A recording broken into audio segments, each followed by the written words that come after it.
जो है अलबेला मद नैनो वाला, जिसकी दीवानी ब्रिज की हर बाला, वो किसना है, वो किसना है, वो किसना है।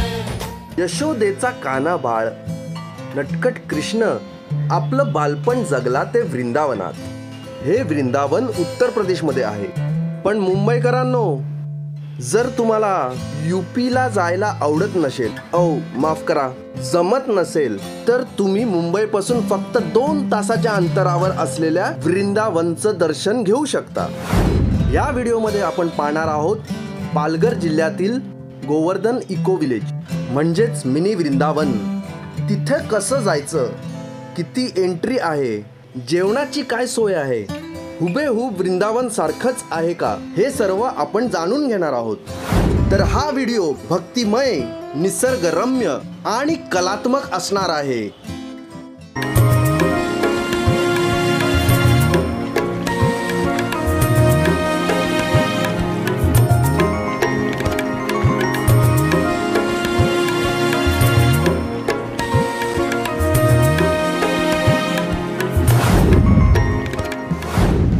पालघर बस डेपो मधून वाडा जाणारी बस पकडून हमरापूर नाक्यावर उतरा आणि तिथून रिक्षा करून गोवर्धन इको विलेज पर्यंत पोचा.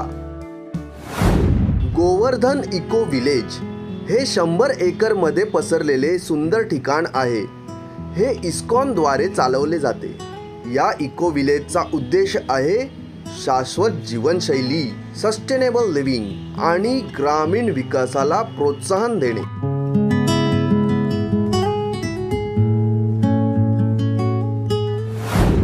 गाय ही भारतीय संस्कृतीत पवित्र मानली जाते.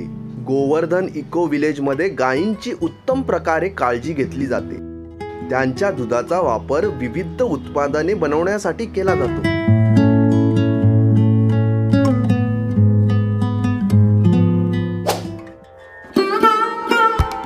गायींना चारा दिल्यानंतर समोरच तुम्हाला हे मंदिर दिसेल, श्री श्री राधा मदन मोहन मंदिर. हे हुबेहूब वृंदावन उत्तर प्रदेश मध्ये असलेल्या मंदिरासारखेच आहे.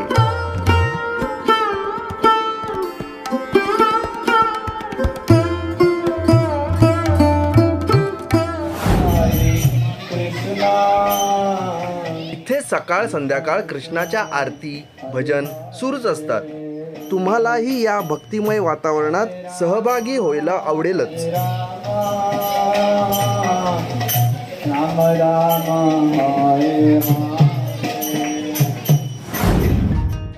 या वृंदावनात जागोजागी तुम्हाला कृष्णाच्या बालपणाचे किस्से दाखवणाऱ्या मूर्ती पाहायला मिळतील.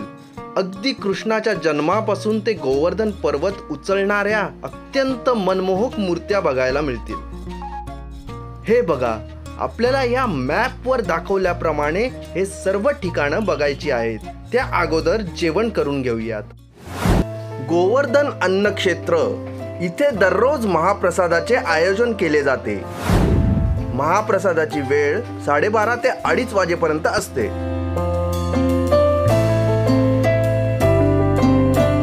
या जेवणात कांदा लसणाचा वापर केला जात नाही. चला आता फिरून घेऊयात वृंदावनात.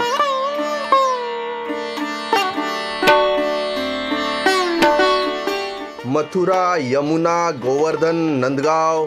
कृष्णाचा जन्म मथुराला झाला, म्हणून सुरुवात मथुरा पासून करूया. हा नुकताच जन्मलेला कृष्ण आणि हे त्याचे आई वडील देवकी वासुदेव. हे भूतेश्वर महादेव. पण मथुरा सारखे हे नाही. हे बघा, खरे भूतेश्वर महादेव.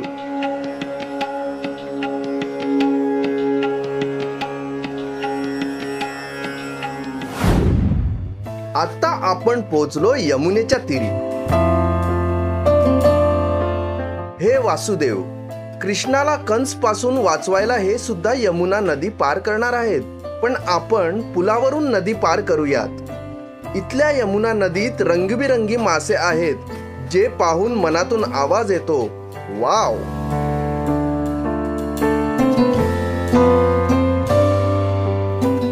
नदी पार करून आपण आलो गोकुळमध्ये, जिथे ही यशोदा कृष्णाचे लाड करताना दिसते. कृष्णाने गोकुळात खूप आनंदी बालपण व्यतीत केले. तो सतत खोड्या करायचा, लोणी चोरायचा, पाण्याने भरलेले मडके फोडायचा, पण तसेच कंसाने पाठवलेल्या राक्षसांचे त्यांनी वधही केले आहे. त्याचीच ही काही दृश्य.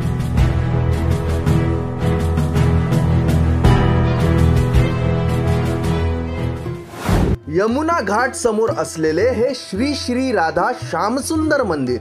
श्यामानंद प्रभू जे कृष्णाचे मोठे भक्त होते, त्यांनी राधा आणि श्यामसुंदर म्हणजेच कृष्ण यांच्या मूर्तींची स्थापना केली वृंदावन उत्तर प्रदेश मध्ये. या मूर्ती त्यांच्या हृदयातून प्रकट झाल्याचे मानले जाते. त्याच मूर्तींची ही प्रतिकृती आहे. नंदग्राम किंवा नंदगाव हे कृष्णाच्या वडिलांचे निवासस्थान. इथेच पुढे आहे वृंदाकुंड.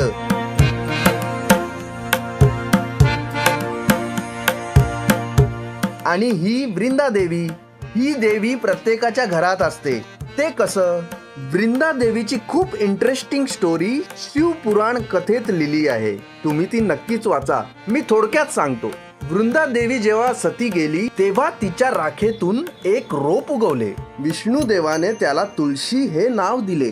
आज घरोघरी ज्या तुळशीची पूजा केली जाते ती वृंदादेवीच आहे. बरसाना हे राधा राणीचे गाव आहे.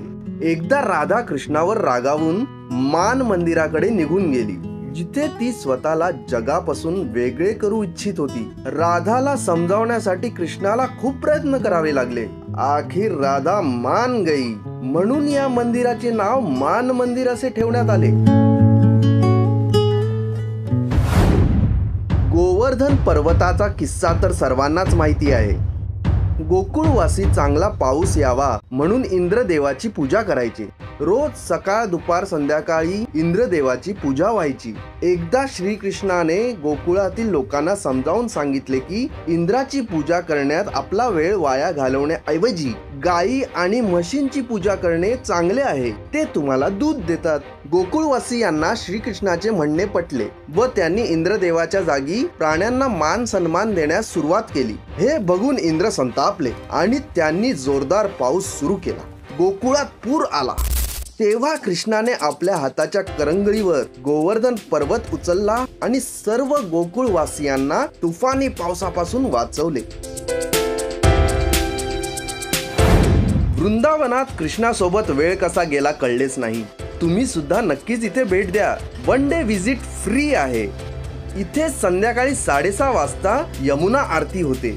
पण इथे ट्रान्सपोर्टेशनचा प्रॉब्लेम असल्यामुळे लवकर म्हणजेच 5 पर्यंत निघा, कारण त्यानंतर रिक्षा मिळणं खूप कठीण आहे. हा, स्वतःची गाडी घेऊन आलात तर यमुना आरती करूनच निघा.